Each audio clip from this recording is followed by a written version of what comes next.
בראיון שקיימנו אותו מוקדם יותר. ככה הוא עוד לא דיבר. עוד לא שמענו. Professor Alan Dershowitz. Hello, thank you very much for speaking to us. Good morning. Hello. Were you surprised by the U.S. decision not to veto the resolution yesterday? It's a terrible decision. It encourages Hamas to not accept any kind of reasonable offer of a deal for hostages and ceasefire. It gives Hamas everything it wants without demanding, realistically, anything in return. It will lengthen the war. It will make it more difficult for Israel. It is a terrible decision for America. It's a terrible decision for Israel, and it will drive a great many Jewish Democrats like me away from voting for the Biden administration. But the question is, in your view, does the friction between these two leaders, between President Biden and Prime Minister Netanyahu, does it stem from personal differences, or are there really substantial policy disagreements at the heart of the matter? This is not a difference between Biden and Netanyahu. This is a difference between Biden and the people of Israel. The people of Israel, although they're deeply divided about Netanyahu, are not divided about the issue of Rafah, about the issue of defeating Hamas, about the issue of getting the hostages back. So Biden has turned against Israel, not against Netanyahu, against Israel. And that's why in this election, more than any election, I've been voting Democrat, for example, since 1960 for John Kennedy. This is the first election I have ever considered not voting for a Democrat. I find it very hard today to vote for Kamala Harris and to vote for Joe Biden, both of whom I know and like personally. So this is not about personalities. This is about the survival of Israel.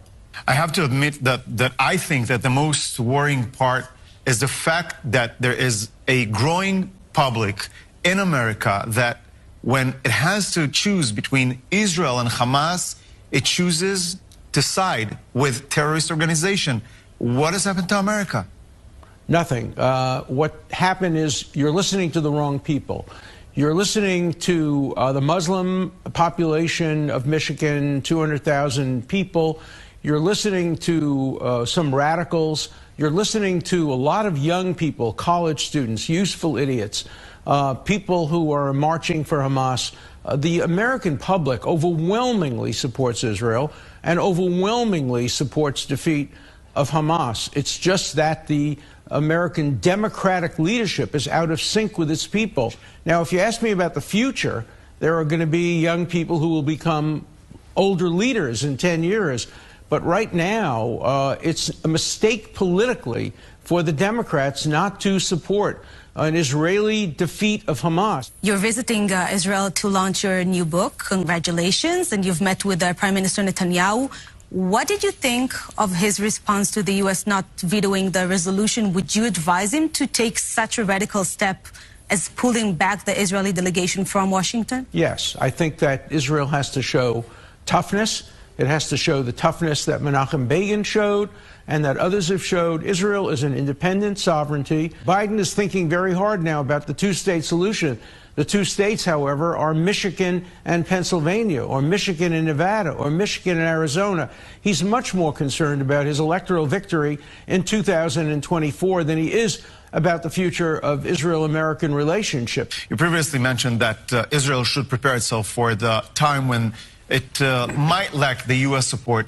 Given recent developments, how immediate is this threat in your eyes? 6 months. I'll tell you why. For the first time in my lifetime, the Israel issue has become a partisan issue.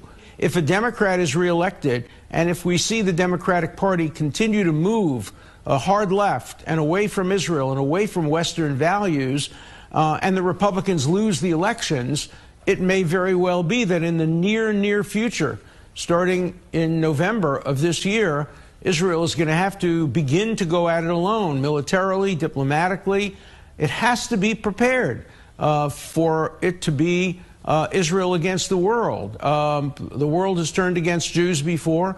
That's why I titled my book, The War Against the Jews. If I had it to write over again, I would have a different title.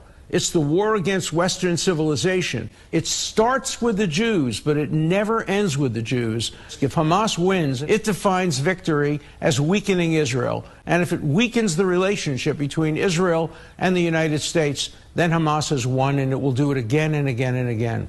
Professor Dershowitz, thank you so much for speaking to us. Thank you. Thank you.